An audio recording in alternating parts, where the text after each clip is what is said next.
Sean bienvenidos a estas pláticas de formación para quinceañera. Mi nombre es María de los Ángeles Urbina González y yo conduciré estas pláticas de formación. Vamos a aprender varios temas muy interesantes, los cuales serán 5. Vamos a pedirles que tengan a la mano copia de la oración de Santa María de los 15 años, también lápiz, pluma, papel o libreta para escribir. Tema número 5. La Santa Misa. La Santa Misa está dividida en 2 partes: liturgia de la palabra y liturgia de la Eucaristía. La misa es el sacrificio de Cristo que se ofrece a sí mismo una vez para siempre en la cruz. Es el centro de nuestra vida cristiana y la acción de gracia que presentamos a Dios por su gran amor hacia nosotros. No es otro sacrificio, no es una repetición, es el mismo sacrificio de Jesús que se hace presente en una representación del Calvario. Memorial, aplicación de los méritos de Cristo. Vamos a continuar con los ritos iniciales de la Santa Misa. Canto de entrada. Nos preparamos para comenzar la misa con el canto de entrada. Es un canto que nos une a todos porque a la misa venimos personas de distintos lugares, culturas, edades y cantamos a una voz, como un cuerpo que somos en torno a Cristo. Nos unimos para celebrar uno de los dones más grandes que Jesús nos dejó en la Santa Eucaristía. La señal de la cruz. La misa empieza propiamente con la señal de la cruz y terminará también de la misma manera. Cuando recibimos la bendición final, hacer la señal de la Santa Cruz nos recuerda que le pertenecemos a Cristo. En el lenguaje bíblico, el nombre representa a la persona misma. Empezar con el nombre del Padre, del Hijo y del Espíritu Santo no es solo mencionar el nombre de Dios, sino ponernos en su presencia. Continuamos con el acto penitencial. Puestos en la presencia de Dios, la Iglesia nos invita a reconocer con humildad que somos pecadores, porque no, como dice San Pablo, mi proceder no lo comprendo, pues no hago el bien que quiero, sino el mal que no quiero. Algo así nos sucede a nosotros. Por eso, al empezar la Eucaristía, reconocemos humildemente de frente a todos nuestros hermanos que somos pecadores, y para pedirle perdón a Dios usamos las palabras del ciego que oyó que Jesús pasaba cerca y como sabía que no podía curarse a sí mismo, necesitaba del auxilio de Dios. Se puso a gritar en medio de la multitud: Señor, ten piedad de mí. ¿Qué confianza en la misericordia de Dios? Rezamos también: Señor, ten piedad. El canto de gloria. En los domingos y solemnidades se reza este himno que resume el sentido máximo de la vida cristiana: darle gloria a Dios, alabar a Dios, no solo porque es bueno o porque nos ayuda o por las cosas que nos da, darle gloria porque ¿quién es Él? Porque es Dios, nos ayuda a estar orientados a afirmar que el sentido máximo de nuestra vida es Él. La oración colecta es el momento en el que el sacerdote invita a toda la comunidad a rezar pidiendo.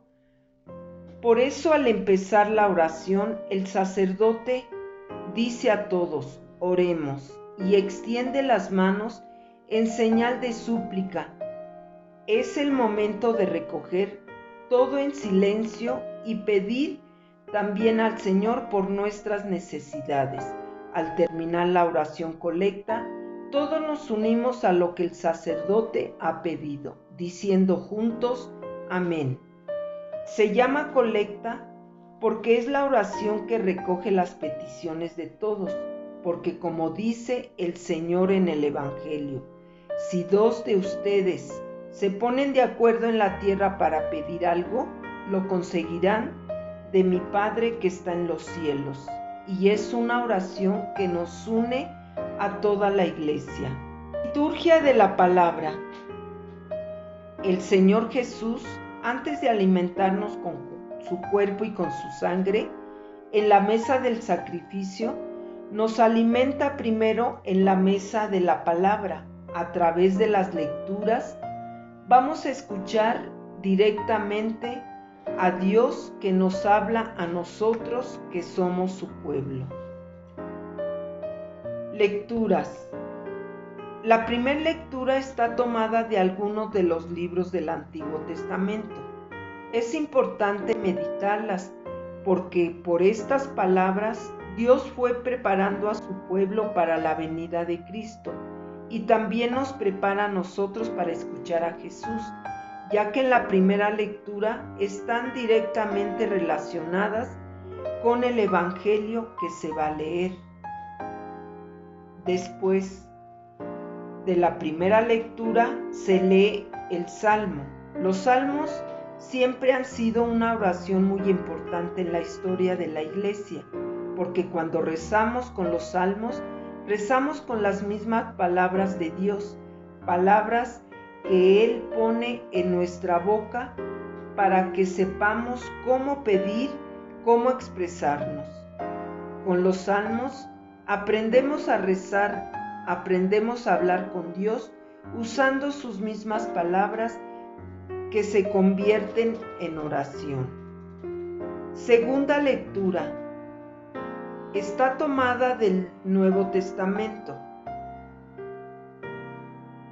es decir, son los escritos que escuchamos, la predicación de los primeros hombres a los que Jesús les dijo: vayan y hagan discípulos a toda la gente, enséñenlos a guardar todo lo que les he mandado. En la primera lectura, Dios nos habla por sus profetas, en la segunda, por sus apóstoles. Ahora el Evangelio nos habla directamente por medio de su Hijo Jesucristo. Es el momento más importante de la liturgia de la palabra. Vamos a escuchar directamente a Jesús hablando, enseñando y curando. Las palabras del Evangelio significa la buena noticia. Y esta buena noticia no es solo un mensaje, es Jesús mismo, la mejor noticia que ha existido. Es un momento muy importante porque nos ponemos de pie, cantamos con alegría el aleluya y el Evangelio es proclamado por el sacerdote. Lo escuchamos de pie, en señal de atención y de la prontitud que queremos tener para conseguirlo.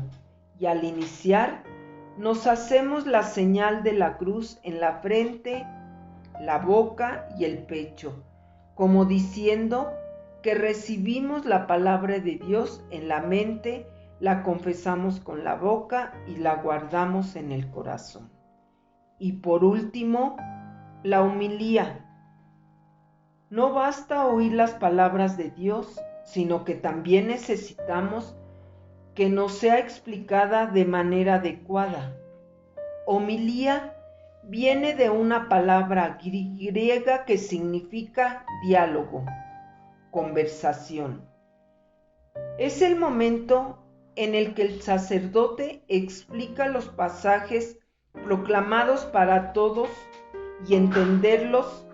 Si en el Evangelio Dios nos habla por su Hijo Jesucristo, la homilía nos habla por su Iglesia. Presentación de los dones. Es el momento en el cual se lleva al altar el pan y el vino, dos alimentos muy sencillos, que el sacerdote ofrecerá a Dios para que Cristo se haga presente en la Eucaristía. La sencillez de estos alimentos nos recuerda al niño que le llevó a Jesús en sus ofrendas, 5 panes y 2 peces. Era todo lo que tenía, pero esa pequeñez puesta en las manos de Jesús se convirtió en abundancia y alcanzó para alimentar una multitud inmensa e incluso sobró.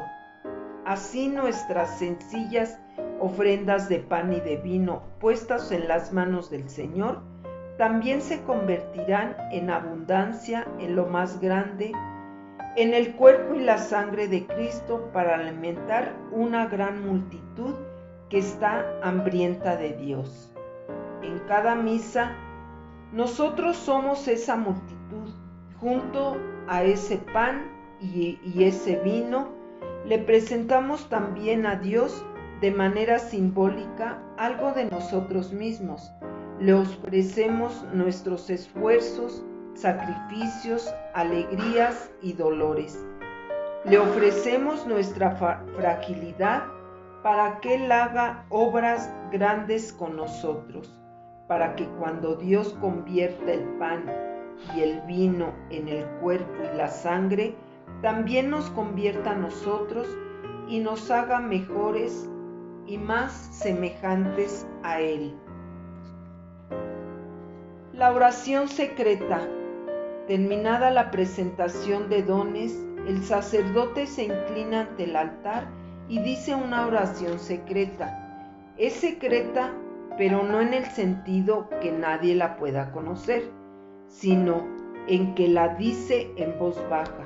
Son varios los momentos en los que el sacerdote dice una oración secreta. En esta ocasión dice: acepta, Señor, nuestro corazón contrito y nuestro espíritu humilde. Que este sea hoy nuestro sacrificio y que sea agradable en tu presencia. Señor Dios nuestro, es un momento importante porque manifiesta que cuando el sacerdote celebra la misa, está rezando, no simplemente repite gestos mecánicos, sino está dialogando con Dios. El prefacio es una palabra que viene de 2 palabras en latín, pre y factum, que significa literalmente antes del hecho, y se llama así porque está justamente antes del hecho más importante de toda la misa, la plegaria eucarística, que son todas las oraciones que rodean el momento de la consagración. En el prefacio hay un diálogo con el sacerdote que siempre dice: levantemos el corazón. Y nosotros respondemos: lo tenemos levantado hacia el Señor. Es que en el prefacio hemos dado gracias a Dios, hemos reconocido sus obras de amor y lo alabamos. Todo esto verdaderamente eleva nuestro corazón. Esa es la actitud interior a la que la liturgia nos conduce. Elevar el corazón para estar listos para el momento más importante. Cuando Cristo se haga presente con su cuerpo y su sangre. Por eso el Papa Benedicto decía: debemos elevar nuestro corazón al Señor no solo con una respuesta ritual, sino como expresión de lo que sucede en ese corazón que se eleva y arrastra hacia arriba a los demás. Santo. El prefacio termina con este canto de alabanza a Dios. La letra está formada totalmente de las Sagradas Escrituras. La primera parte es un canto que hemos aprendido del coro de los ángeles, que el profeta Isaías oyó que le cantaban a Dios junto a su trono. A 3 veces, santo repetido, nos recuerda las 3 personas divinas de la Santísima Trinidad. Y la segunda parte es la aclamación que le dice a Jesús cuando está entrando, montando en un burrito a Jerusalén el domingo de Ramos. Bendito el que viene en nombre del Señor. Hosana. Estaban felices aclamando a Jesús, el Rey esperado que entraba a su ciudad. Nosotros en la misa también aclamamos a Cristo que está a las puertas de hacerse presente ante nosotros. Por eso podemos decir que el santo es un llamado de hombres y ángeles. Epíclesis. Es el momento en el cual se invoca al Espíritu Santo para que santifique las ofrendas de pan y de vino que hemos presentado. Por eso en este momento el sacerdote extiende e impone las 2 manos sobre las ofrendas, así como el Espíritu Santo descendió sobre la Virgen María para que concibiera e hiciera presente a Jesús en su seno. Ahora invocamos al Espíritu Santo para que descienda sobre estos dones y también haga presente a Cristo entre nosotros. Relato de la institución y consagración. Hemos llegado al corazón de la plegaria eucarística, al momento más importante de la Santa Misa, siguiendo el mando que Jesús le dijo a sus apóstoles: hagan esto en memoria mía. El sacerdote, actuando en la persona misma de Cristo, pronuncia las palabras, la institución de la Eucaristía, las mismas que Jesús pronunció el día de la última cena. Y estas palabras tienen el poder de transformar la realidad. Así como cuando Dios dijo que se haga la tierra, y la tierra se hizo, cuando Jesús le dijo al paralítico: toma tu camilla, levántate y anda, y el paralítico, que nunca había podido caminar, se puso de pie y empezó a caminar. O cuando le dijo a su amigo Lázaro, que llevaba 3 días en la tumba: Lázaro, sal fuera. Y Lázaro volvió a la vida y salió de la tumba. Así como Dios, cuando pronuncia su palabra, la creación le obedece.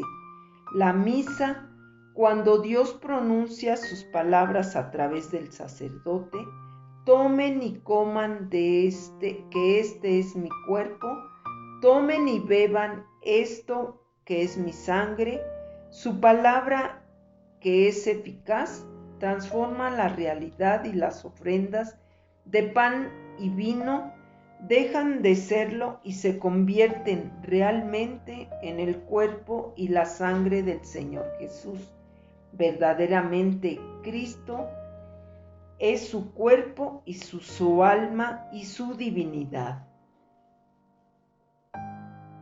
La oración del Padre Nuestro.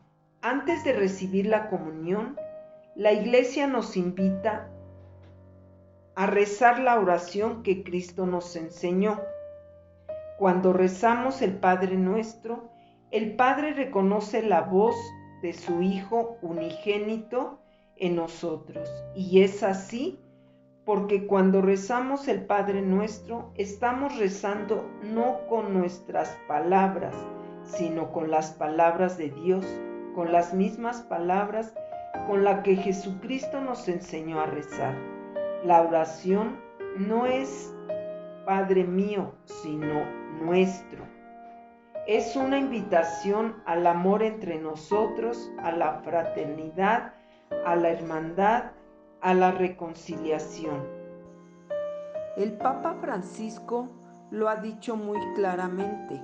Esta es una oración que no se puede rezar con enemigos en el corazón, con rencores con el otro. Es una oración que prepara nuestro corazón porque nos invita a la comunión.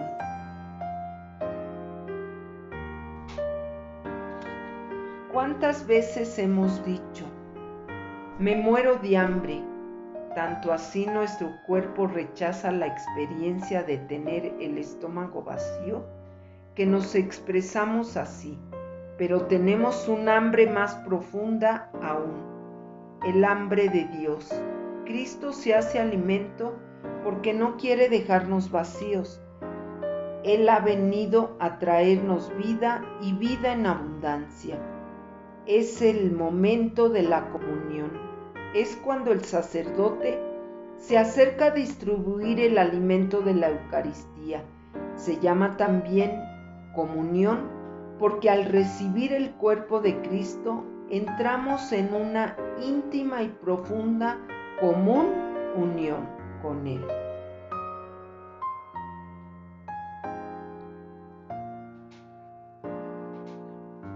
Bendición final y despedida. La misa termina como la empezamos, con la señal de la cruz.